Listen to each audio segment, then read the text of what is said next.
দেখো আজকে আমরা রাইবো নিউক্লিক অ্যাসিড বা আরএনএ নিয়ে পড়ব। তো আমরা ডিএনএ বা কমপ্লেক্স গঠনটা গতকালকে শেষ করেছিলাম, আরএনএটা বাকি আছে।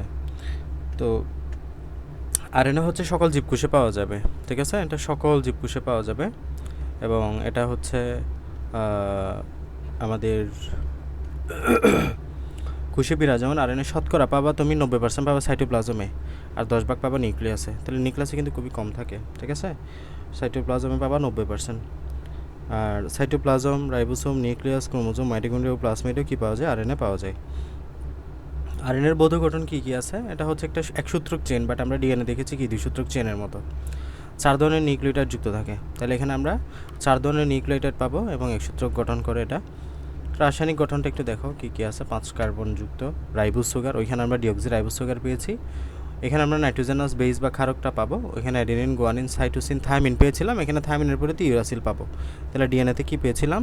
থায়ামিন। হ্যাঁ, ডিএনএতে কী পেয়েছিলাম? থায়ামিন। আর এখানে কি পাবো? ইউরাসিল। জাস্ট এটাই হচ্ছে পার্থক্য।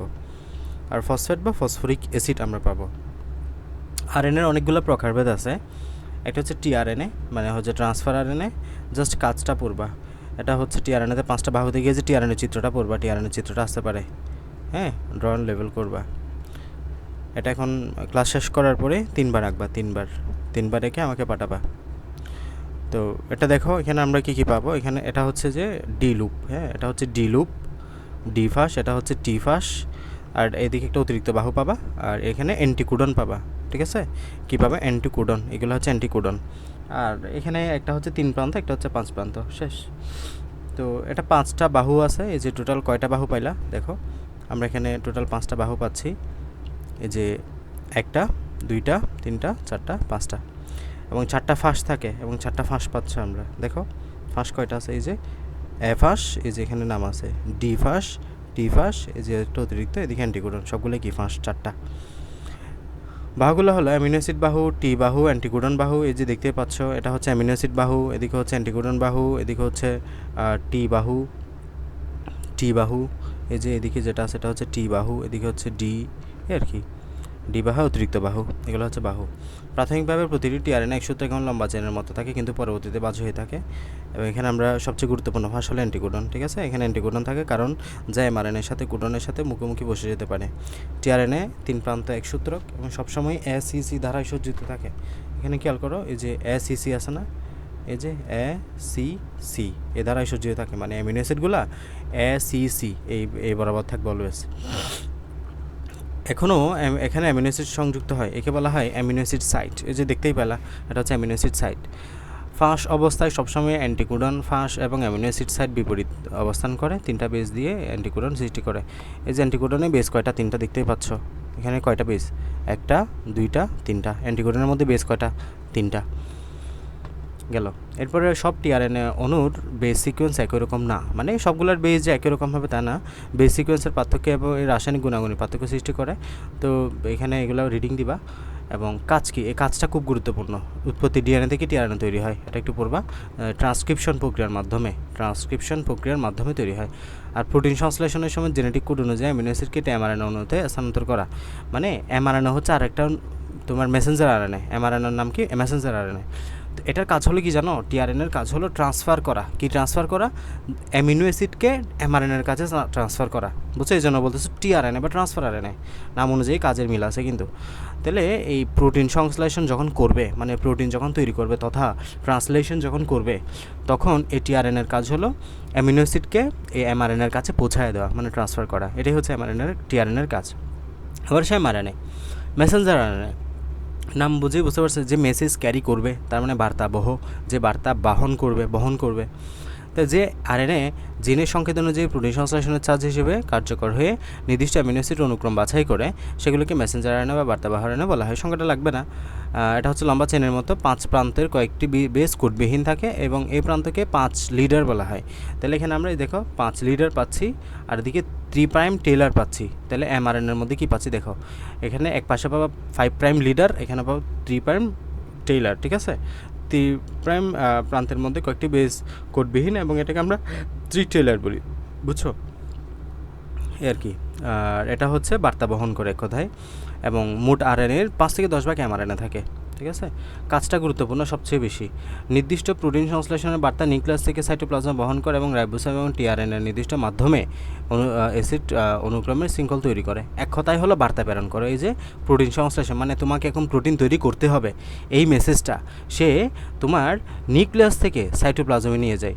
ঠিক আছে, মানে তোমাকে এখন একটা কোষকে এখন প্রোটিন তৈরি করতে হবে, এই সিগন্যালটা মেসেজটা সে কোথায় নিয়ে যাবে? এই যে নিউক্লিয়াস থেকে কোথায় নিয়ে যায়? সাইটোপ্লাজমে নিয়ে যায়। এটা হলো এমআরএনএর মূল কাজ, মেসেঞ্জার আরএনএর মূল কাজ। পার্থক্যটা খুব ভালো মতো করে পড়বা, পরীক্ষা আসে। আবার আরেকটা হচ্ছে আরআরএনএ মানে রাইবোজোমাল আরএনএ। ঠিক আছে, তাহলে আমরা একটা পড়ছি টিআরএনএ ট্রান্সফার আরএনএ, এটা হচ্ছে এমআরএনএ। এখন পড়ছি আরআরএনএ বা রাইবোজোমাল আরএনএ, মানে যেটা তোমার রাইবোজোমে থাকবে কোথায়?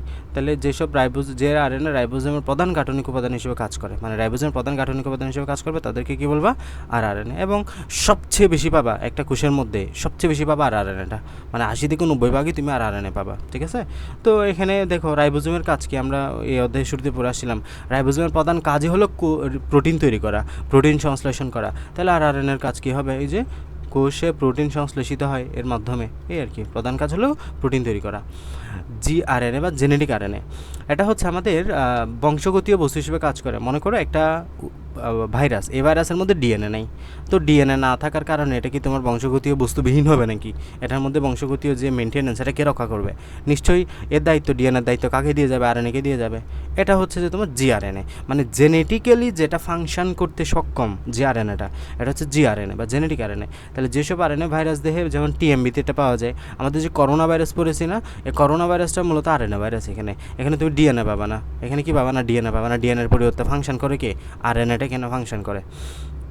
বংশগতীয় উপাদান হিসেবে কাজ করে, তাকে আমরা আরএনএ বলবো। তাহলে যে আরএনএটা বংশগতীয় উপাদান হিসেবে কাজ করে তাকে কি বলবা? বংশগতীয় আরএনএ বা জিআরএনএ। প্রধান কাজ হলো প্রোটিন তৈরি করা, মানে এটা প্রোটিন তৈরি করার সাথে বংশগতীয় উপাদান হিসেবে কাজ করে। এবার আসলে আরেকটা হচ্ছে এমআইআরএনএ, হ্যাঁ, মাইনর আরএনএ। এটা হচ্ছে সাইটোপ্লাজম আরএনএ, নিউক্লিয় আরএনএ নামে কিছু ক্ষুদ্র আরএনএ রয়েছে যা প্রোটিনের সাথে মিশে এনজাইমের কাঠামো গঠন করে, এটাকে মাইনর কাঠামো বলা হয়, আরএনএ বলা হয়, এই আর কি। তো এখন আমরা যদি সামগ্রিকভাবে বলি, মানে সবগুলো আরএনএর ক্ষেত্রে যদি এক কথায় বলতে চাই, আরএনএর কাজ কি? Infinity star. প্রধান কাজ যেটা বলতে হবে, প্রোটিন তৈরি করা। একদম শুরুতেই যেটাই বলবা, প্রোটিন তৈরি করা, প্রোটিন তৈরি করা অলওয়েজ, হ্যাঁ, প্রোটিন সংশ্লেষণ করা। টিআরএনএ অ্যামিনো অ্যাসিডকে এমআরএনএতে ট্রান্সফার, মানে টিআরএনএর কাজ হলো অ্যামিনো অ্যাসিডকে সাইটোপ্লাজম থেকে এমআরএনএতে স্থানান্তর করা। এরপরে আরআরএনএ রাইবো নিউক্লিক অ্যাসিড নিউক্লিয় প্রোটিন গঠন করে, মানে আরআরএনএ মানে রাইবো শব্দটা থাকবে, রাইবো। আর এমআরএনএ ডিএনএ হতে বার্তা বহন করে টিআরএনএতে সহযোগিতায় প্রোটিন তৈরি করে। এই ঘুরে ফিরে একই কথা, সবার কাজ দেখবে যে প্রোটিন তৈরি করা। দেখো প্রোটিন সংশ্লেষণ, প্রোটিন তৈরি করা, এটারও মূল কাজ হলো এমআরএনএতে স্থানান্তর করে প্রোটিন তৈরি করার জন্য, আর প্রোটিন গঠন করা, এই আর কি। ডিএনএ আরএনএ পার্থক্য চকটা খুব ভালো মতো করে পড়বা, সিকিউতে আসতে পারে কিন্তু, হ্যাঁ, সিকিউতে অনেক আসে এবং পড়লে তোমার অনেক কিছু ক্লিয়ার হয়ে যাবে এখানে। আজকে এটা পড়াবো, ডিএনএর অ্যাপ্লিকেশন অনেক বড়। দেখো আজকে আমরা একটা ধাপ পড়বো, জাস্ট ডিএনএর অ্যাপ্লিকেশনটা পড়বো। ট্রান্সক্রিপশন আছে, এরপরে তারপর রিভার্স ট্রান্সক্রিপশন আছে, ট্রান্সলেশন আছে। টোটাল 4টা প্রক্রিয়া বা মেকানিজম আমরা পড়ি, মানে তোমার ইয়ার আর কি, সেন্ট্রাল ডগমা থিওরির টোটাল 4টা ধাপ আমরা পড়বো। আজকে আমরা যেটা পড়বো এটা হচ্ছে রেপ্লিকেশন, নাহলে শেষ হবে না, এটা অনেক বড়। দেখো আমরা জানি এটা হচ্ছে ডিএনএ। ডিএনএ থেকে কী তৈরি হতে পারে? ডিএনএ তৈরি হতে পারে। ডিএনএ থেকে আবার আরএনএ তৈরি হতে পারে। আরএনএ থেকে আবার প্রোটিন তৈরি হয়। অলওয়েজ অলওয়েজ অলওয়েজ এই চেইন অনুসারে প্রত্যেকটা উপাদান তৈরি হবে। তাহলে ডিএনএ থেকে ডিএনএ তৈরি হবে, ডিএনএ থেকে আরএনএ তৈরি হবে, আরএনএ থেকে প্রোটিন তৈরি হবে। আমি একদম সামারি করে দিচ্ছি বিষয়টা। ডিএনএ থেকে ডিএনএ তৈরি করার যে প্রসেস, এই প্রসেসটাকে আমরা বলি রেপ্লিকেশন। এই প্রসেসটাকে আমরা কি বলবো? রেপ্লিকেশন। এই প্রসেসটাকে কি বলবো? রেপ্লিকেশন। মানে হলো রেপ্লিকা তৈরি করা, মানে ফটোকপি। ডিএনএ থেকে ডিএনএ ফটোকপি হচ্ছে, তাহলে রেপ্লিকেশন, এটার নাম কি বলবো? রেপ্লিকেশন। ডিএনএ থেকে আরএনএ তৈরি করার যে প্রসেস, এটাকে বলবো আমরা ট্রান্সক্রিপশন। এটাকে আমরা কি বলবো? ট্রান্সক্রিপশন। আরএনএ থেকে প্রোটিন তৈরি করার যে প্রসেস, এটাকে আমরা বলবো ট্রান্সলেশন। এটাকে আমরা কি বলবো? ট্রান্সলেশন। তাহলে ডিএনএ থেকে ডিএনএ তৈরি করা হচ্ছে রেপ্লিকেশন, ডিএনএ থেকে আরএনএ তৈরি করা হচ্ছে ট্রান্সক্রিপশন, আরএনএ থেকে প্রোটিন তৈরি করা হচ্ছে ট্রান্সলেশন। এই টোটাল মানে একটা জেনেটিক সংকেত ডিএনএ থেকে কোথায় যাচ্ছে? প্রোটিনে যাচ্ছে। এই যে প্রোটিন এবার এনজাইম হিসেবে কাজ করে, তোমার বডির গাঠনিক উপাদান হিসেবে কাজ করে, হরমোন হিসেবে কাজ করে, দেন বডির মেনটেন্যান্সে ফাংশন করে। এইভাবে করে আমাদের প্রতিটা বিষয় নিয়ন্ত্রিত হয়। সো এই প্রসেসটাকে আমরা বলি সেন্ট্রাল ডগমা থিওরি। এটাকে আমরা কি বলি? Central dogma theory. মানে ডিএনএ থেকে জেনেটিক সঙ্গে তার ডিএনএতে যাচ্ছে, ডিএনএ থেকে আরএনএতে যাচ্ছে, আরএনএ থেকে প্রোটিনে যাচ্ছে, প্রোটিন থেকে হরমোন এনজাইম এগুলোতে গিয়ে তোমার বডির মেনটেন্যান্সটা ঠিক রাখতেছে। ঠিক আছে? তো এটাকে আমরা এখানে আমরা টোটাল এই জন্য 3টা বিষয় নিয়ে আলোচনা করি, 4টা বিষয় নিয়ে আলোচনা করি। একটা হচ্ছে রেপ্লিকেশন নিয়ে আমরা পড়াশোনা করব, অনেক বিস্তারিত পড়া, একটা বড় একটা প্রসেস তোমাদের সেটা, এবং অনেক জানতে হবে, এটা পুরো মেকানিজমটা জানতে হবে, খাতায় লিখতেও জানতে হবে, পারতে হবে। এবার হচ্ছে ট্রান্সক্রিপশন আমরা পড়ি। ট্রান্সক্রিপশন মানে কি বুঝছো? ট্রান্সক্রিপশন মানে হলো ডিএনএ থেকে কী তৈরি হওয়া? আরএনএ তৈরি হওয়া। আচ্ছা, কখনো যদি উল্টা হয়, মানে আরএনএ থেকে যদি ডিএনএ তৈরি হয়, তাহলে তাকে কি বলবা? রিভার্স ট্রান্সক্রিপশন, মানে উল্টা ট্রান্সক্রিপশন। ডিএনএ থেকে আরএনএ তৈরি হওয়াকে বলছে ট্রান্সক্রিপশন, তাহলে আরএনএ থেকে যদি ডিএনএ তৈরি হয় তাকে বলবা রিভার্স ট্রান্সক্রিপশন। হ্যাঁ, রিভার্স ট্রান্সক্রিপশন।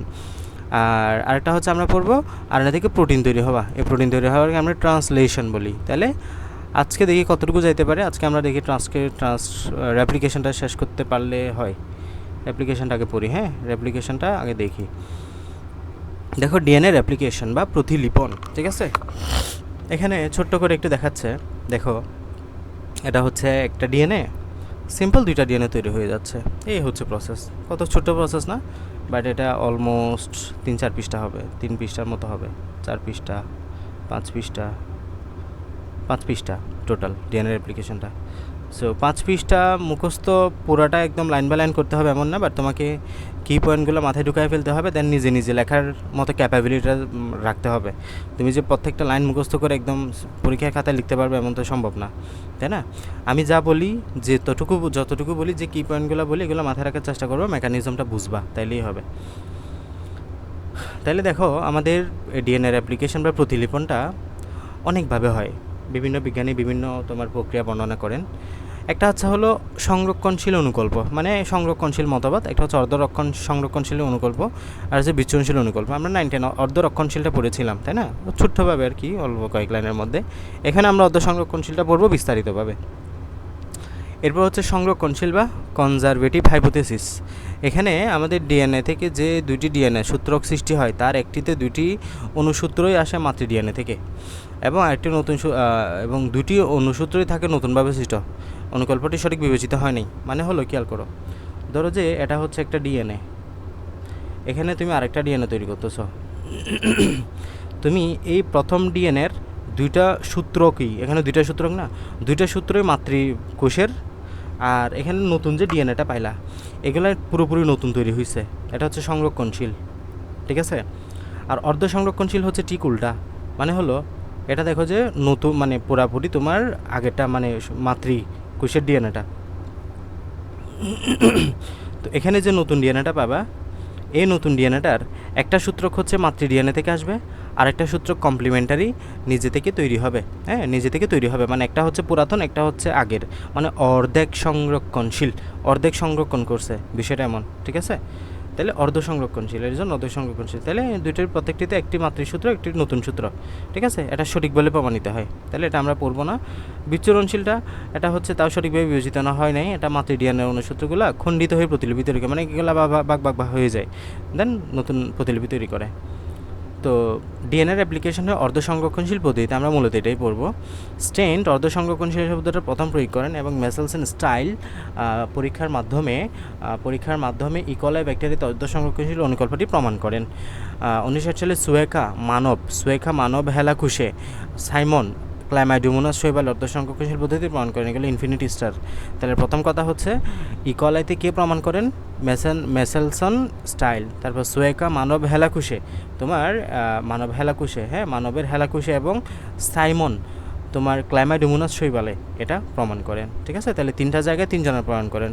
মেসেলসন স্টাইল হচ্ছে ইকোলাইতে, আর সুয়েকা মানব হেলাকুশে, সাইমন হচ্ছে ক্লাইমাইডোমোনাসে, এগুলো প্রমাণ করেন। ঠিক আছে? তো আমরা মূলত যে মেসেলসন স্টাইলসের পড়ে গেলে রিডিং দিবে একবার। এবার আসলে অর্ধ সংরক্ষণশীল পদ্ধতিটা আসলে কীভাবে হবে এটা আমাদের একটু বিস্তারিত জানতে হবে।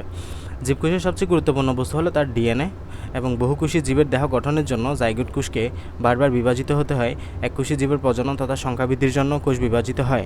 একটি কোষ বিভাজিত হয়ে দুটি কোষে পরিণত হওয়ার আগেই মাতৃকোষের ডিএনএ ডাবল হ্যালিক্সকে দুটি ডাবল হ্যালিক্সে পরিণত হয়। তাহলে দুইটা ডাবল হ্যালিক্সে পরিণত হবে। কোষ বিভাজন শুরু হওয়ার আগে ইন্টারফেস পর্যায়ে ডিএনএ ডাবল হ্যালিক্স দুটি ডাবল হ্যালিক্সে তৈরি হয়। এটা হচ্ছে ডিএনএ অ্যাপ্লিকেশন। আচ্ছা, এগুলো আমরা তো পড়বই। তাহলে ডিএনএ অ্যাপ্লিকেশন সংখ্যাটা যা সিম্পলি বলতে চাইলে এভাবে বলবা, যে প্রক্রিয়া একটা মাতৃ ডিএনএ থেকে প্রতিরূপ ডিএনএ তৈরি হবে, মানে একটা ডিএনএ থেকে আরেকটা ডিএনএ তৈরি হবে। এটাই হচ্ছে মূলত কি তোমার ডিএনএর অ্যাপ্লিকেশন বা প্রতিলিপন, মানে ডিএনএটার প্রতিলিপন করবে। তো এখানে দেখো আমাদের প্রয়োজনীয় উপকরণ কী কী লাগবে। এক কথায় আমাদের এইখান থেকে তুমি সিকিউ শুরু হবে, মানে যখন সিকিউ শুরু করবা আগে সংখ্যাটা বলবে, তারপর এখান থেকে বলবা মানে তোমার প্রয়োজনীয় উপাদান কী কী। এই যে তুমি একটা ডিএনএ অনুলিপন করবা, তোমার কী কী লাগবে। ফার্স্ট একটা ছাঁচ, মানে ট্রের মতো একটা ছাঁচ, হ্যাঁ একটা ছাঁচ লাগবে। অসংখ্য নিউক্লিওটাইড ট্রাইফসফেট, যেমন ডিএটিপি মানে ডিঅক্সিরাইবোস অ্যাডেনোসিন ট্রাইফসফেট, ডিজিটিপি, ডিটিটিপি, ডিসিটিপি, হ্যাঁ এগুলো লাগবে। এরপর হচ্ছে নিউক্লিওটাইডের মধ্যে বন্ড সৃষ্টির জন্য প্রচুর শক্তি যা ট্রাইফসফেট থেকে আসে, মানে এটিপি থেকে আসবে আর কি। এটিপি থেকে ওই আমরা জানি এটিপি মানে কি বায়োলজিক্যাল কয়েন। গুরুত্বপূর্ণ কিছু এনজাইম প্রয়োজন এবং সহকারী প্রোটিন, যাদেরকে র্যাপ্লিকেশন কমপ্লেক্স বা র্যাপ্লিসোম বলা হয়। তাহলে র্যাপ্লিসোমের প্রধান উপাদান কি ডিএনএ পলিমারেজ, মানে তোমার কিছু এনজাইম এবং সহযোগী প্রোটিন একসাথে আমরা কি বলতেছি র্যাপ্লিকেশন কমপ্লেক্স বা র্যাপ্লিসোম বলতেছি। এই র্যাপ্লিসোমের মধ্যে প্রধান এনজাইম কি জানো, আরএনএ ডিএনএ পলিমারেজটা কি ডিএনএ পলিমারেজ হচ্ছে এখানে প্রধান এনজাইম। তো এছাড়াও আর কী কী আছে, helicase, primase, single strand binding protein, gyrase, topoisomerase, এগুলো পড়বা আমাদের। তাহলে এগুলো মুখস্থ রাখতে হবে একদম। তাহলে আমাদের তোমার এখানের মধ্যে কি আছে, র্যাপ্লিকেশন কমপ্লেক্সের মধ্যে কী কী পাচ্ছ, helicase, primase, SSBP single strand binding protein, এরপর হচ্ছে গাইরেস, টপোআইসোমারেস, এই প্রধানগুলো পাচ্ছি মুখস্থ একদম। হ্যাঁ, আসো আমরা মূল আলোচনা শুরু করি। তাহলে এটা হচ্ছে র্যাপ্লিকেশনের ধাপসমূহ কী, এটা একটা জটিল প্রক্রিয়া। তো আমরা কয়েকটা ধাপে এটাকে আলোচনা করব। তাহলে দেখো আমি একটা ভিডিও দেখাবো, যদিও এখানে তোমার ডিএনএ সূত্রকটা আছে, দুইটা সূত্রক আছে। আমি তোমাকে নর্মাল একটু বিষয়টা বলি। এটা দুইটা সূত্রক, কেমন। তোমার প্রথম কাজ কি হবে, এই দুইটা সূত্রকে আলাদা করে ফেলা। তুমি এমন একটা ডিএনএ তৈরি করবা যেখানে একটা সূত্রক থাকবে এখানকার, আর একটা সূত্রক পাবে নতুন। তো মূলত গঠনে কী হবে জানো, তুমি দুইটা সূত্রকে আগে আলাদা করবা। এই যে দুটো সূত্রকে তুমি আলাদা করবে, দেখো এখানের মধ্যে পাশাপাশি আছে না, এরা তুমি আলাদা করে দিচ্ছ, এই যে দূরে সরাই দিচ্ছ, ঠিক আছে, দূরে সরাই দিচ্ছ। এরপরে আমি আরেকটা কালার নিয়ে আসি, এখানে লাল কালার। এরপরে দেখো এখানে আরেকটা তোমার সূত্রক তৈরি হবে, এখানে আরেকটা সূত্রক তৈরি হবে। তাহলে দেখো এখান থেকে এতটুকু এখন মানে এই অংশটা এখানে একটা ডিএনএর মতো কাজ করবে না, যেহেতু দুইটা সূত্রক হয়ে গেছে। এটা একটা ডিএনএর মতো কাজ করবে, দুইটা সূত্রক হয়ে গেছে। তাহলে দেখো এই নতুন ডিএনএতে একটু খেয়াল করো তো, একটা হচ্ছে লাল কালার দেখতে পাচ্ছ, একটা হচ্ছে নীল কালার দেখতে পাচ্ছ। তো লাল কালারটা হচ্ছে নতুন সূত্রক, যেটা আমি এখন আঁকলাম, আর নীলটা হচ্ছে যে আগের ডিএনএর, ঠিক আছে। এখানেও লালটা হচ্ছে নতুন, নীলটা হচ্ছে আগের ডিএনএ। এভাবে করে একটা থেকে দুইটা তৈরি হবে, কথা বুঝছো। তাহলে তোমাকে আগে প্রথম কাজ কী হবে, সূত্রকটা খুলে যাবে, এই যে এই সূত্রক দুটো কীভাবে খুলবে। তাহলে আমরা এভাবে সিকোয়েন্স অনুযায়ী আলোচনা করব। তাহলে শুরুতে কী হবে, ডাবল হ্যালিক্সের দুইটি স্ট্র্যান্ড একক স্ট্র্যান্ডে পৃথকীকরণ। মানে দেখো এই যে দুইটি স্ট্র্যান্ড এখন একসাথে আছে, স্ট্র্যান্ডটাকে তুমি আলাদা করে ফেলতে হবে। এই যে দেখো এখানে আলাদা করে ফেলতেছে, এখানে সিঙ্গেল স্ট্র্যান্ড করে ফেলতেছে দুইটাকে, এটাকে সিঙ্গেল করে ফেলছে, এদিকে সিঙ্গেল করে ফেলছে, দুইটা একসাথে জোড়া ছিল যেখানে। এখন এগুলো তো এমনি হবে না, অনেক কাজ হবে এখানে। তাহলে র্যাপ্লিকেশন শুরু হওয়ার জন্য ডিএনএ অণু দুইটি স্ট্র্যান্ডকে অবশ্যই একটা থেকে অপরটিকে পৃথক করতে হবে। ডিএনএ অণু নির্দিষ্ট নিউক্লিওটাইড সিকোয়েন্স র্যাপ্লিকেশনের সূচনা অঞ্চল হিসেবে কাজ করে। র্যাপ্লিকেশনের সূচনা নির্দিষ্ট, এই যে এখানে আমাদের র্যাপ্লিকেশনের এখানে শুরু হবে, এবং র্যাপ্লিকেশন সূচনার সুনির্দিষ্ট সিকোয়েন্স অঞ্চলকে অরিজিন অফ দ্য র্যাপ্লিকেশন বা অরি বলা হয়। এই জায়গাটা হচ্ছে অরি, এই জায়গাটার নাম কি অরি, যেখানে তোমার র্যাপ্লিকেশনটা শুরু হলো, এই জায়গাটার নাম কি বলবা, অরি। খুব ভালো মতো করে বুঝো। এরপরে প্রথম ঘটনা কী হবে, প্রথমে হেলিকেজ নামক একটা এনজাইম আসবে, বুঝছো। একটা এনজাইম র্যাপ্লিকেশন এনজাইম অরিতে সংযুক্ত হবে এবং ডাবল হ্যালিক্সের প্যাচ খুলতে শুরু করবে। মানে হেলিকেজের কাজ হলে এই যে এখানে প্যাচ আছে না, এই এ টি জি সেগুলো সুন্দর মতো যুক্ত আছে না, এই হেলিকেজ আসছে। হেলিকেজ এসে কী করছে, এগুলোকে খুলে দিবে, এই যে বন্ডগুলো ভেঙে দিবে। আমরা জানি জিসি এর মধ্যে 3টা বন্ড আছে, তারপর তোমার এটি এর মধ্যে 2টা করে বন্ড আছে। এর কাজ হলো, হেলিকেজের কাজ হলো এই বন্ধনগুলোকে কী করে দেওয়া, ভেঙে দেওয়া। তাহলে খুলতে শুরু করে complementary base pair hydrogen bond ভেঙে গিয়ে দুইটা প্যাচ মুক্ত পৃথক করে নেয় দুইটা স্ট্যান্ডের মধ্যে ওয়াইয়ের মতো একটা আকৃতি গঠন করে। দেখো এটা ওয়াইয়ের মতো না, এই যে এদিক থেকে এদিকে ওয়াইয়ের মতো হয়ে গেছে না, এই যে ওয়াইয়ের মতো তৈরি হলো না একটা, এটা হচ্ছে ওয়াইয়ের মতো একটা গঠন তৈরি হলো, যেটাকে আমরা রেপ্লিকেশন ফর্ক বলতেছি। এটার নাম কি, পুরোটার নাম রেপ্লিকেশন ফর্ক, ঠিক আছে। এই যে জায়গাটার নাম কি হলো, মোটামুটি মানে ওয়াইয়ের মতো যে গঠন দেখতেছো, এটার নাম কি বলবা, রেপ্লিকেশন ফর্ক। ওকে, এরপরে আসো, সদ্য প্যাচ খোলার পূর্বের টান বা আকর্ষণজনিত কারণে স্ট্যান্ড দুইটা পুনরায় প্যাচ পাকাতে বা জড়ো হতে চায়। মানে হলো তুমি তো সুন্দর মতো আলাদা করে দিলা, ঠিক আছে, হেলিকেজ এখানে দিয়ে এগুলোকে আলাদা করে দিলা, কিন্তু এদের মধ্যে একটা টান কাজ করবে না, যেহেতু আগে তারা একসাথে ছিল, এগুলো আগে কী ছিল, একসাথে ছিল, এগুলাতে একটা টান কাজ করবে। সো তারা কি করবে, আবারও এখানে একসাথে যুক্ত হয়ে যেতে চায়, এটাকে এখন প্রতিরোধ করতে হবে। তো টপো আইসোমারেস এনজাইম পৃথক স্ট্যান্ড দুটিকে পুনরায় একসাথে প্যাচ তৈরি হতে জোড়া হতে দেয় না। প্রত্যেকটা এনজাইমের কাজগুলো আলাদাভাবে মনে রাখতে হবে। তাহলে সিকোয়েন্স অনুযায়ী মনে রাখো, ফার্স্টে হেলিকেজটা খুলে দিল, টপো আইসোমারেস এখানে একটা রোল প্লে করবে। টপো আইসোমারেসের কাজ হলো আবার যাতে সারা জোড়া লাগতে না পারে, হ্যাঁ, এদের মধ্যে ইতিমধ্যে ব্রেকআপ হয়ে গেছে, এখন তারা যাতে আবার জোড়া লাগতে না পারে এটা রোধ করবে কে, টপো আইসোমারেস এনজাইম। ওকে, এরপরে আদিকোষে এই কাজটি গাইরেজ করে থাকে, মানে আদিকোষের ক্ষেত্রে এই যে কাজটা টপো আইসোমারেস করতেছে, এই কাজটা গাইরেজ নামক এনজাইমটা করে থাকে। এবার আসো, দুটো স্ট্যান্ড যেহেতু একটি অপরটির পরিপূরক, তাই পুনরায় হাইড্রোজেন বন্ড তৈরি করে সংযুক্ত হতে চায়। সিঙ্গেল স্ট্যান্ড বাইন্ডিং প্রোটিন সংযুক্তদেরকে সংযুক্ত হয়ে যায়, এদের মধ্যে পুনরায় হাইড্রোজেন বন্ড তৈরি করতে পারে না। মানে হলো এই যে দেখো, এরা কি করে, এতটুকুতে হাইড্রোজেন বন্ড তৈরি করে ফেলতে চায়, এই জায়গাটাতে এখানে হাইড্রোজেন বন্ড তৈরি করে ফেলতে চায়, ঠিক আছে। কিন্তু এই এসএসবিপি নামক এনজাইমটা, এসএসবিপি সিঙ্গেল স্ট্যান্ড বাইন্ডিং প্রোটিন, এগুলো এখানে যুক্ত হয়ে যায়, তাদের সাথে যুক্ত হয়ে যায়, ফলে তারা আর হাইড্রোজেন বন্ধনটা তৈরি করতে পারে না, নিজেরাও আর একসাথে হতে পারে না। কথা বুঝছো? তাহলে এরা কি, এরা এখানে পরস্পরের মধ্যে হাইড্রোজেন বন্ড তৈরি করে ফেলার চান্স আছে। এটাকে রোধ করবে কি, এসএসবিপি নামক enzyme, single stand binding protein, নামের মধ্যে মিল পাবে, সিঙ্গেল স্ট্যান্ড মানে এটা সিঙ্গেল স্ট্যান্ড রাখতে বজায় রাখতে হেল্প করবে, সিঙ্গেল স্ট্যান্ড বাইন্ডিং প্রোটিন এটা মেনটেন করবে, হতে দেয় না। গেল 4 নম্বরে আসো, রেপ্লিকেশনের জন্য পৃথক হওয়া প্রতিটি স্ট্যান্ড নতুন স্ট্যান্ড তৈরির ছাঁচ হিসেবে ব্যবহৃত হয়। এই যে তুমি বলতেছো এখানে ছাঁচ, এই যে তোমার ছাঁচ হিসেবে কে কাজ করবে, এই যে আমি এখানে উপরে আঁকলাম না, এখানে যেটা ব্লু কালারে দেখতে পাচ্ছ তুমি, এই ব্লু কালারটা একটা ছাঁচ হিসেবে কাজ করবে, লাল কালার যেটা দেখতে পাচ্ছ এটা হচ্ছে নতুনভাবে তৈরি হয়েছে। তাহলে যেটা নতুনভাবে তৈরি হয়েছে এটার জন্য ব্লু কালারটা একটা ছাঁচ হিসেবে কাজ করবে, সেমভাবে ব্লু কালারটা এটা এখানে ছাঁচ হিসেবে কাজ করবে। এই যে এটাই বলতেছে, এটা একটা ছাঁচ হিসেবে কাজ করবে বা টেমপ্লেট হিসেবে কাজ করবে, মানে এটাকে দেখে আরেকটা তৈরি হবে। রেপ্লিকেশন অরিজিন থেকে হেলিকেজ এনজাইম ডিএনএ সূত্রের উভয় দিকে দুইটা স্ট্যান্ডকে পৃথক করে রাখে। রেপ্লিকেশন ফর্ক দুটি বিপরীত অগ্রসর হতে থাকে, মাঝখানে ফাঁকা স্থানে নতুনভাবে ডিআরএনএ দ্বারা পূর্ণ হয়, যাকে রেপ্লিকেশন বাবল বলা হয়। এবং একটি ডিএনএ স্ট্যান্ড একই সাথে অনেকগুলো বাবল তৈরি হয়, বাবলগুলো লম্বা হতে থাকে এবং অনেক সময় বাবল একত্র হয়ে দুইটা পৃথক স্ট্যান্ড তৈরি সমাপ্ত করে।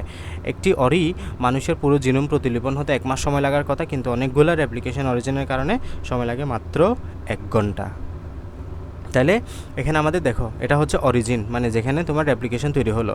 এরপরে এটার ঠিক দূরত্বে ডিএনএ ডাবল হেলিক্স এনজাইম এখানে আছে, এর ঠিক ডাবল দূরত্বে কীভাবে রেপ্লিকেশন বাবল তৈরি হবে, ঠিক আছে, রেপ্লিকেশন বাবল। আর এখানে আমাদের রেপ্লিকেশন ফর্কের দিক হচ্ছে এদিকে, নতুন কমপ্লিমেন্টারি যেটা তৈরি হচ্ছে, যে এখানে নতুন কমপ্লিমেন্টারি যেটা তৈরি হচ্ছে এটার দিক হচ্ছে তোমার তাও এদিকে। এভাবে আর কি নতুন কমপ্লিমেন্টারি তৈরি হবে, এই যে নতুন কমপ্লিমেন্টারি তৈরি হচ্ছে। এবার অনেকগুলো বাবল একসাথে হয়ে তোমার দেখো অপত্য স্ট্যান্ড তৈরি হলো। মানে এখানে জাস্ট অপত্য স্ট্যান্ড কীভাবে তৈরি হয়েছে এটা দেখা যাচ্ছে আহামরি গুরুত্বপূর্ণ না, জাস্ট এমনি বুঝো যে দুইটা বাবল তৈরি হবে, বাবল তৈরি হলে এগুলো আস্তে আস্তে এদিকে আসতে থাকবে এবং আস্তে আস্তে একসময় গিয়ে তারা জোড়া লেগে যাবে, জোড়া লেগে দুইটা স্ট্যান্ড তৈরি হয়ে গেল। দেখছো কত সুন্দর দুইটা স্ট্যান্ড তৈরি হয়ে গেল এই আর কি। এখন আসলে যে সম্পূরক স্ট্যান্ড তৈরি, যে বলতেছো স্ট্যান্ডটা তৈরি হবে এটা কীভাবে হবে বা এগুলার বিষয় আসলে কী আছে। তাহলে এখানে আমাদের দুইটাকে আলাদা করে দিলাম এবং দেখো এখানে বাবল তৈরি হচ্ছে, অনেকগুলা বাবলগুলো একসাথে হয়ে এখানে স্ট্যান্ড তৈরি হয়ে যাবে আর কি আলটিমেটলি, ঠিক আছে। তো সম্পূরক স্ট্যান্ড তৈরি, এখানে ডিএনএ পলিমারেজ প্রতিটি চাঁচ স্ট্যান্ডের কমপ্লিমেন্টারি নতুন স্ট্যান্ড তৈরি করে রেপ্লিকেশনের কাজ করে থাকে, কিন্তু এনজাইম কেবলমাত্র পূর্ব থেকে বিরাজমান স্ট্যান্ডের 3 থেকে 3 প্রান্তে নিউক্লিওটাইড যুক্ত হতে পারে, তাই নতুন স্ট্যান্ড সর্বদা 5 থেকে 3 প্রান্ত অভিমুখী হয়ে বৃদ্ধিপ্রাপ্ত হয়। মানে খেয়াল করো এখানে তোমার এটা হচ্ছে 5 প্রান্ত, তাই না, এখানে নতুন স্ট্যান্ড যেটা তৈরি হবে এটা এদিকে 3 থেকে 5 প্রান্ত হয়ে অভিমুখী হবে, ঠিক আছে, 3 থেকে 5 প্রান্ত। মানে এটা যদি এটা 3 থেকে 5-এর দিকে যাচ্ছে না আমাদের এই স্ট্যান্ডটা, আর যেটা নতুনভাবে তৈরি হবে এটা হচ্ছে 5 থেকে 3-এর দিকে যাবে, কথা বুঝছো, মানে বিপরীত। এটাতে 3 প্রান্ত দেখতে পাচ্ছ না, তাহলে এদিকে নতুন স্ট্যান্ড যেটা তৈরি হবে এটা হচ্ছে 5 প্রাইম থাকবে আর এদিকে 3 প্রাইম থাকবে, মানে আগেরটা 5 থেকে 3-এর দিকে যাচ্ছে আর এটা 3 থেকে 5-এর দিকে যাবে, এটাই বলতেছে। তাহলে এটা ডিএনএ পলিমারেজ এটা মেনটেন করে। রেপ্লিকেশনের জন্য রেপ্লিকেশন ফর্ক তৈরি হলে প্রতিটি সেখানে কেবলমাত্র দুইটা পুরাতন স্ট্যান্ড থাকে যা নতুন স্ট্যান্ড তৈরির ছাঁচ হিসেবে ব্যবহৃত হয়, সেখানে পূর্ব থেকে বিরাজমান অন্য কোনো স্ট্যান্ড বা অংশ নেয় না। আর কি এখানে এগুলো তৈরি হবে, এগুলো এমন কিছু না। আরএনএ প্রাইমেজ এটা একটা রেপ্লিকেশন এনজাইম যা আরএনএ প্রাইমার হিসেবে প্রাইমার তৈরি করে থাকে। মানে আরএনএ প্রাইমারটা রেপ্লিকেশন এনজাইম যা আরএনএ প্রাইমার তৈরি করে। এই এনজাইম পুরাতন একটা স্ট্যান্ডকে ছাঁচ হিসেবে ব্যবহৃত করে রেপ্লিকেশনের কাছাকাছি একটা ক্ষুদ্র কমপ্লিমেন্টারি আরএনএ সূত্রক তৈরি করে দেয়। এই ক্ষুদ্র আরএনএ স্ট্যান্ডটিকে বলা হয় আরএনএ প্রাইমার। তো প্রাইমারের 3 প্রান্তে মুক্ত হাইড্রোক্সিল গ্রুপ থাকে। আরএনএ প্রাইমার তৈরি হওয়ার পর ডিএনএ পলিমারেজ এনজাইম এই প্রাইমারকে ভিত্তি করে নিউক্লিওটাইড সংযুক্তির কাজ শুরু করতে থাকে। এখানে চিত্র দেওয়া আছে কি, এই যে দেখো শুরুতে এই যে বললাম, এই যে তোমার এদিকের অ্যাপ্লিকেশন দেখো, এদিকের অ্যাপ্লিকেশন হচ্ছে তোমার এই যে এদিকে হচ্ছে আগের ডিএনএটা আছে, আর এখন এটাকে আলাদা করে দিলা তুমি হেলিকেজ এনজাইমে দিয়ে, যে দেখো হেলিকেজ কাজ করতেছে, এখানে হেলিকেজ দেখতে পাচ্ছ আলাদা হয়ে গেছে। এদিকে দেখো 3 প্রান্ত আমাদের যেটা এই যে কালো কালো যেটা দেখতে পাচ্ছ এটা হচ্ছে নতুনটা তৈরি হচ্ছে। তাহলে এটা দেখো 5 প্রাইম থেকে 3 প্রাইমের দিকে যাবে, তাহলে এটা হচ্ছে এদিকে যাচ্ছে, এটা হচ্ছে বিপরীত দিকে যাবে, এভাবে করে তো চলতে থাকবে। আর খেয়াল করো এখানে আমাদের শুরুতে যেটা তৈরি হলো এটা হচ্ছে প্রাইমেস, এটার নাম কি প্রাইমেস। এটাই বলতেছিল যে শুরুতে আরএনএ প্রাইমার এসে এখানে একটা প্রাইমেস তৈরি করবে, তাহলে এখানে আরএনএ প্রাইমার এসে প্রাইমেস তৈরি করবে, এটা হচ্ছে মূল কথা। যে আরএনএ প্রাইমেস এসে প্রাইমার তৈরি করলো, আরএনএ প্রাইমার তৈরি করলো, তাহলে এটা প্রাইমার হচ্ছে 3 প্রান্তে হাইড্রোক্সিল গ্রুপ যুক্ত থাকে। এই যে প্রাইমারের মধ্যে আমাদের তিন প্রান্তের মধ্যে, যে এখানে 3 প্রান্তে, এই যে এই পাশের মধ্যে আর কি যেখানে গোল্লা দিছি, এই প্রান্তের মধ্যে হাইড্রোক্সিল গ্রুপ যুক্ত থাকবে, ঠিক আছে। সেমভাবে নিচের দিকেও একইভাবে ঘটনা ঘটবে। গেল।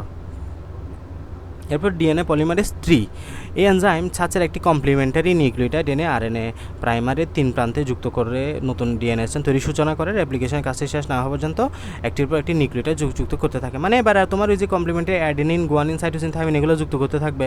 এই যে দেখো একটার পর একটা ডট, এই যে এখানে যুক্ত করবে। এখন এগুলো কি হয়েছে অ্যাডেনিন, গুয়ানিন, সাইটোসিন মানে নিউক্লিওটাইড, এই যে একটা নিউক্লিওটাইড এসে এখানে যুক্ত করাবে আলটিমেটলি, ঠিক আছে, নিউক্লিওটাইড যুক্ত করাবে।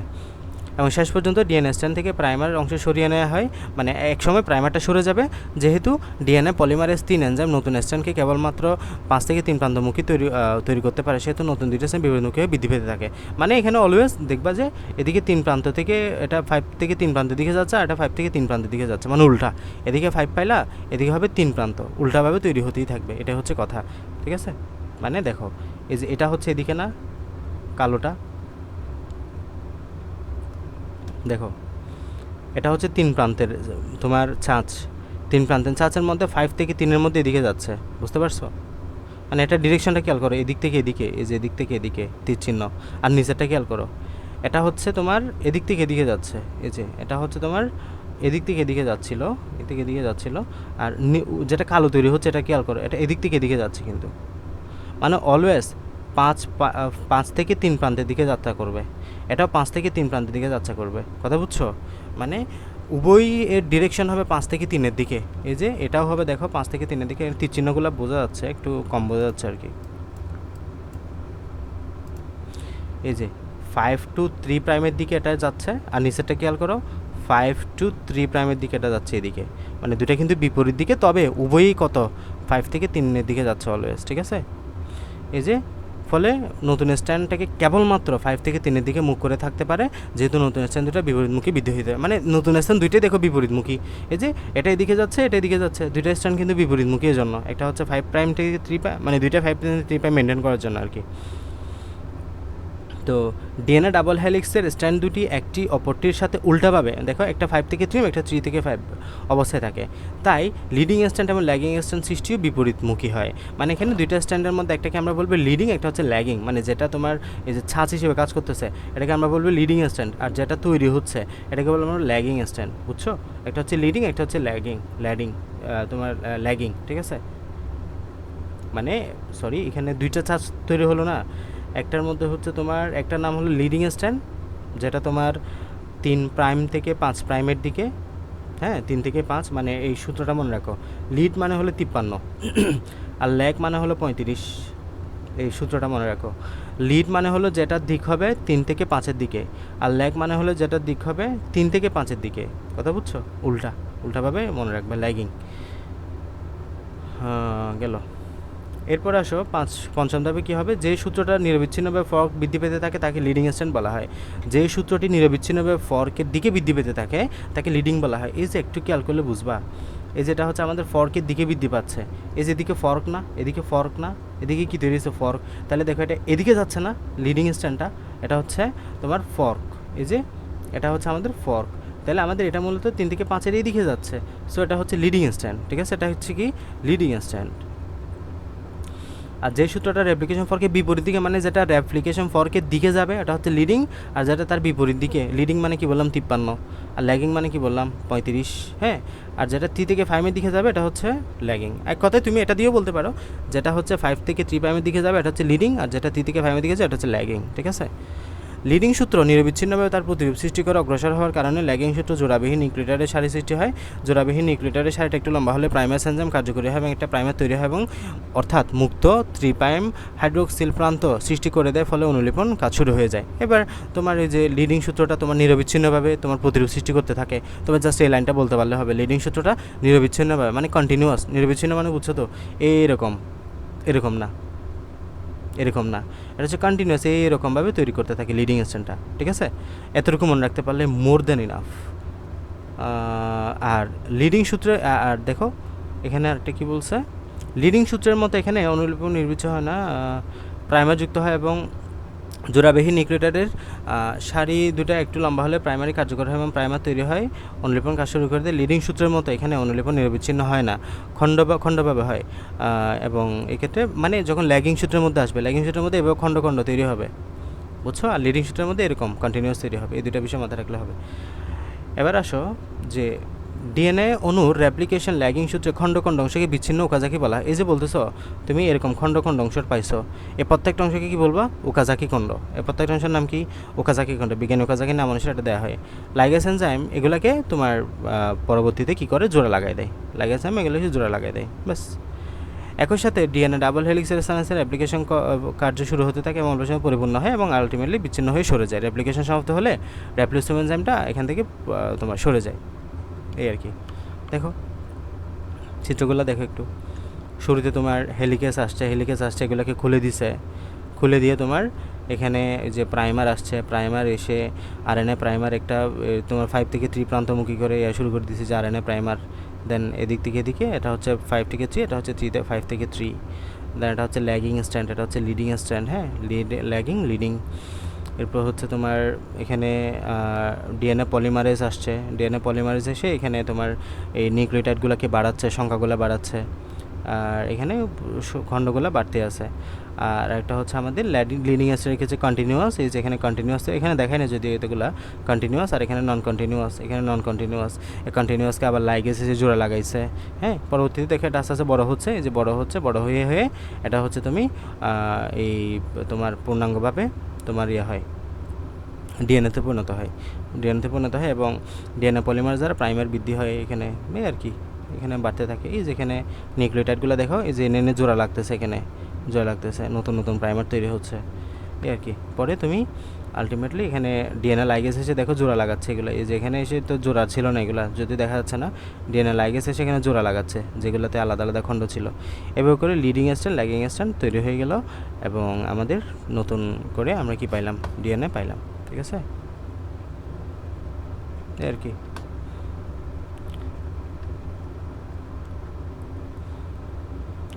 এবার তো গেল 2 নম্বর ধাপ গেল, এবার সে 3 নম্বর ধাপ ডিএনএ প্রুফ রিডিং। এখন যে তুমি তৈরি করলা ডিএনএটা, এটা ঠিক আছে কি না, এখানে কোনো ভুল টুল থাকতে পারে না, এত বড় একটা কাজ হইলো ভুল থাকবে স্বাভাবিক।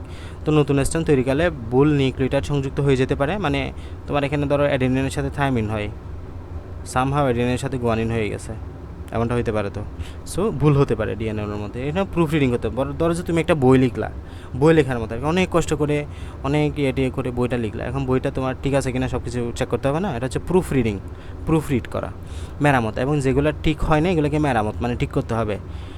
ডিএনএর অ্যাপ্লিকেশনের জন্য মানুষের প্রতি 1000 জিনের মধ্যে একটি ভুল হতে পারে, এবং ভুল হলে কিন্তু সমস্যা, এই ভুল হওয়ার মাধ্যমে আস্তে আস্তে ক্যান্সার টিউমার এগুলো হয়। তাহলে ডিএনএর অ্যাপ্লিকেশন মানুষের স্বাভাবিকভাবে 1000 জিনের মধ্যে একটা ভুল হতে পারে। অ্যাডেনিন থায়ামিনের স্থলে অ্যাডেনিন সাইটোসিন যেতে পারে।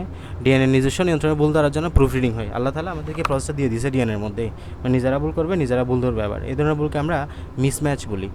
ভুল ধরা পড়লে তা আমাদের জন্য ব্যবস্থাও আছে।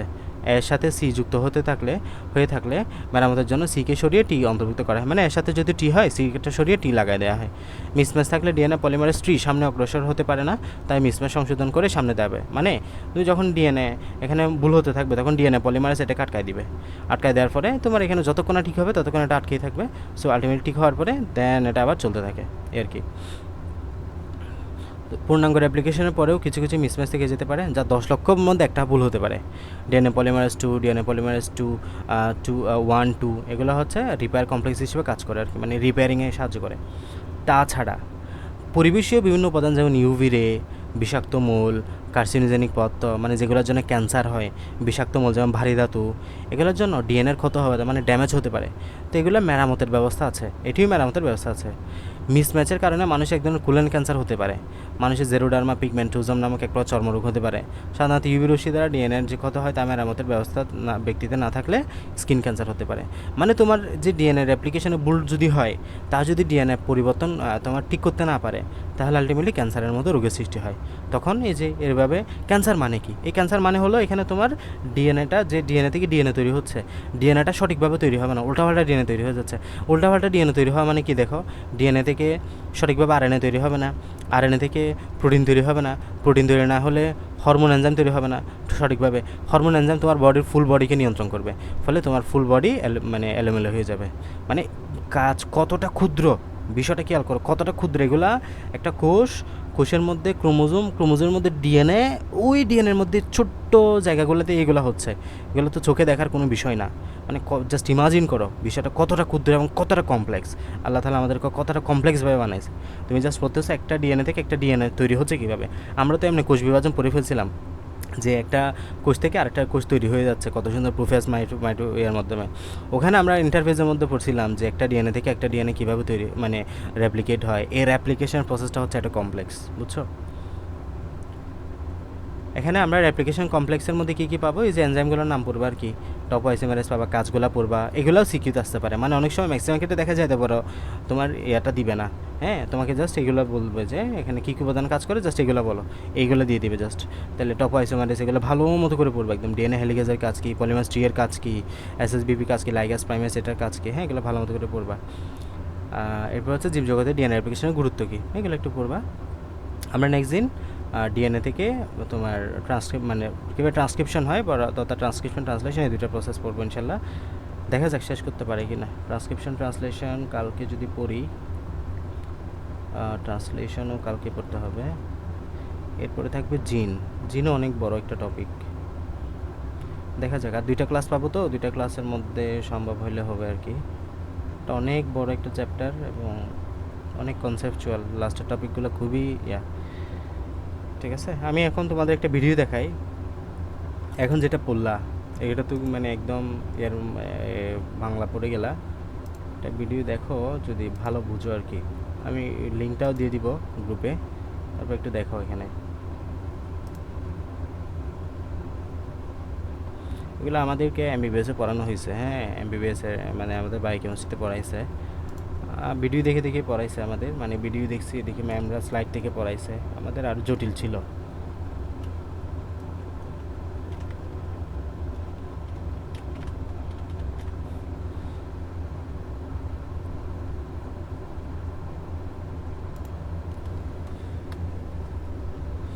খেয়াল করো ভিডিওটা ভালো মতো করে বুঝলে অলমোস্ট তোমার হয়ে যাবে।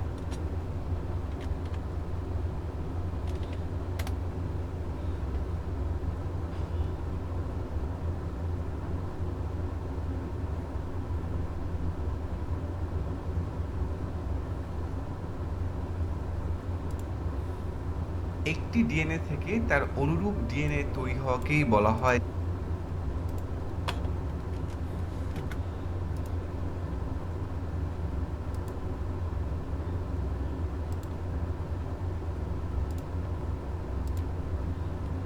স্ক্রিন দেখতে পাচ্ছ, দেখা যাচ্ছে স্ক্রিন?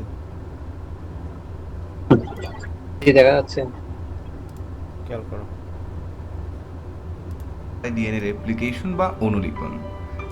একটি ডিএনএ থেকে তার অনুরূপ ডিএনএ তৈরি হওয়াকেই বলা হয় ডিএনএ রেপ্লিকেশন বা অনুলিপন।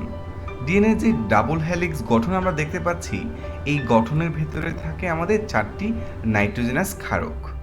এগুলোকে হচ্ছে আমরা এখানে কালার করে দেখিয়েছি।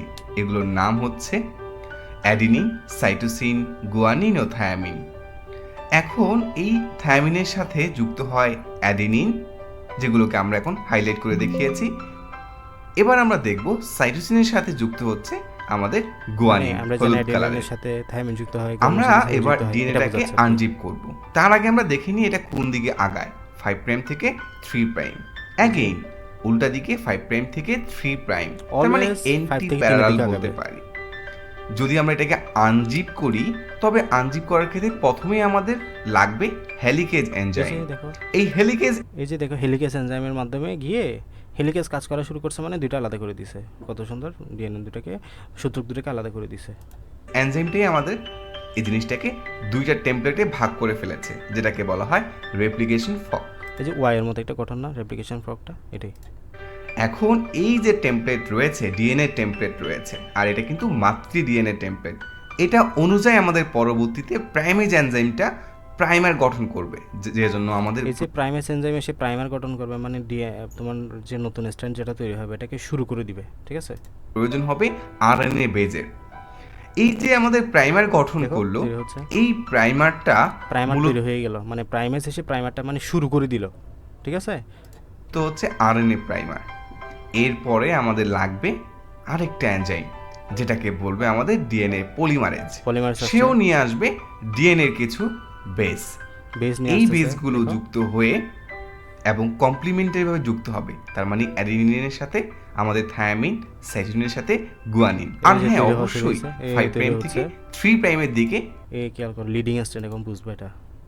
ভাবে যুক্ত হবে, তার মানে অ্যাডিনিনের সাথে আমাদের থায়ামিন, সাইটোসিনের সাথে গুয়ানিন। আর হ্যাঁ, অবশ্যই 5 প্রাইম থেকে 3 প্রাইমের দিকে এই জিনিসটা এগিয়ে যাবে। আর এই ক্ষেত্রে খুব সুন্দরভাবে এখানে হচ্ছে, তো এর জন্য এটাকে বলা হয় লিডিং স্ট্যান্ড।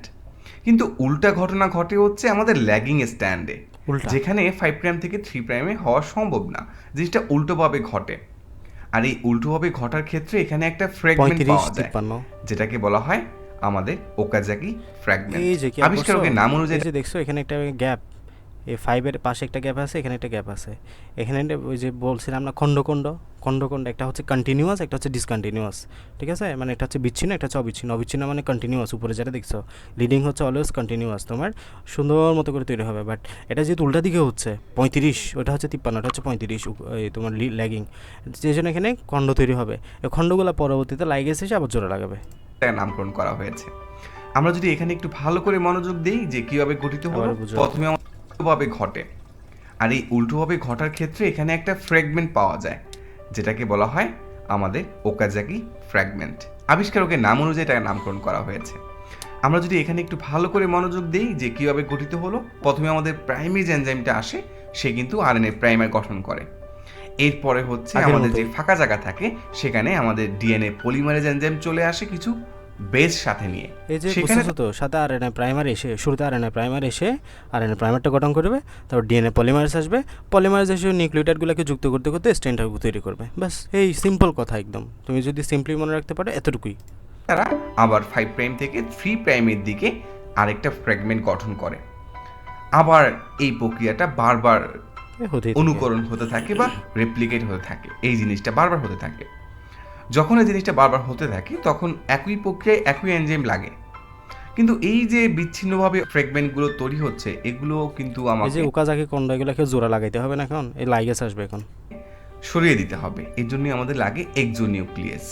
এক্সোনিউক্লিয়াসগুলো আমাদের ওই প্রাইমারগুলোকে সরিয়ে দিয়ে নতুন করে আবার এখানে আমাদের ডিএনএ বেস নিয়ে আসে, কারণ এটা তো একটা ডিএনএ থাকে। মানে আরএনএ প্রাইমারগুলো তো এখানে রাখা যাবে না, তাই না? আরএনএ প্রাইমারের কাজ কি? ওই আরএনএ প্রাইমার তো শুরু করে দিয়েছে, পরবর্তীতে আরএনএ প্রাইমারটাকে সরিয়ে আবার ডিএনএ নিউক্লিওটাইডের প্রতিস্থাপিত করতেছে, এটাই বলতেছে। তো এখানে পুরো জিনিসটাকে আমাদের নিরবিচ্ছিন্ন করার জন্য লাগিয়ে দিতে হবে। আর লাগানোর জন্য আমরা এনজাইম ইউজ করব লাইগেজ এনজাইম। এই লাইগেজ এই আসছে। লাইগেজ এনজাইম দিয়ে হচ্ছে আমরা একদম সুন্দর করে উপরের লিডিং, নিচের আমাদের ল্যাগিং দুটো ডিএনএকেই আমরা সুন্দর করে লাগিয়ে দিব, এবং পরে সেটা টুইস্টেড হয়ে যাবে। এই আর যে এটা তৈরি আমাদের সেমি কনজারভেটিভ, মানে কারণ সেমি কনজারভেটিভ মানে কি? অর্ধ রক্ষণশীল, সংরক্ষণশীল। দেখো, অর্ধেক সাদা, অর্ধেক ইয়ে হয়ে আছে না? একটা অংশ আসে আগের ডিএনএ থেকে, পরেরটা নতুন ডিএনএ থেকে। তো দেখা হবে আমাদের এই যে এটাই হচ্ছে তোমাদের রেপ্লিকেশন, যেটা আজকে আমরা পড়লাম আর কি। ঠিক আছে,